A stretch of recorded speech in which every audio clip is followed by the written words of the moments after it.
पनुआकिल शहर अलॻि पखनि में पंजाब मां अची आबाद थियल पंजाब वासी अगवा थी वियल कामरान बलोच ऐं प्यारो बलोच 36 कलाकनि में बि बाज़ाब थी न सघिया। इन हवाले सां वधीक तफ़सील ॾेई रहियो आहे पनुआकिल मां रिपोर्टर अयाज़ झंडीर। जी अयाज़, छा तफ़सील आहिनि? जी बिल्कुलु, अव्हांखे ॿुधायूं पिया त पनुआकिल जे सदूजा चौक वारे इलाइक़े वटां धाड़ेलनि हथां पंजाब वासी खंबे खयल कामरान बलोच प्यारो बलोच हिन महिल ताईं बाज़ियाब थी न सघिया आहिनि। ॻोठाणनि पुलिस पारां पहिरां कचे जे सदूजा ॿेले में विधा विया आहिनि ऐं पुलिस 36 कलाकनि मां उतां नाकाम वापसि वरी आई आहे। उतां वापसि मोटण बाद राब्तो करण ते SHO मंज़ूर अहमद चांडियो पनुआकिल ॿुधायो त उहा असांजी न पर बैजी थाणे जी हद में आहे। पुलिस उन जी बाज़ियाबी लाइ कोशिशि करे पई।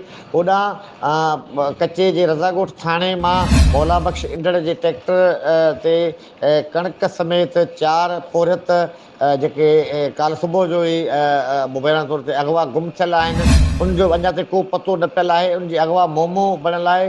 पुलिस उन बारे में को वाज़े मौक़िफ़ ॾियण लाइ तयारु न आहे त उहे उनजो मामिलो छा आहे। उन हवाले सां पुलिस सिर्फ़ु एतिरो चयो त इंदड़ बिरादरी ॿिनि धुरनि में झेड़ो पैदा थियल हो, उहो थी सघे थो त उन्हनि को ड्रामो कयो हुजे। जी महिरबानी अयाज़, तफ़सीलनि सां आगाह करण जे लाइ।